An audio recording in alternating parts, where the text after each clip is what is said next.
কয়লা ধুলে ময়লা যায় না, এটা ইংরেজি কি হবে? আসসালামু আলাইকুম, আমি সোহেল শেখ আছি আপনাদের সাথে মর্নিং ইংলিশ ডোজ নিয়ে।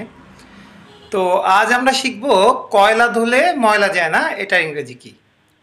এটার ইংরেজি হলো black will take no other hue. Black will take no other hue. আচ্ছা, এটার বাক্য প্রয়োগটা কেমন হতে পারে? বাক্য প্রয়োগটা হলো, হার stubborn attitude remind me of the saying, black will take no other hue. আবার বলছি, হার stubborn attitude remind me of the saying, black will take no other hue.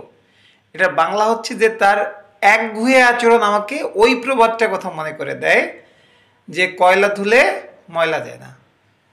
তো আজ এ পর্যন্তই, দেখা হবে পরবর্তী ভিডিওতে। আল্লাহ হাফেজ।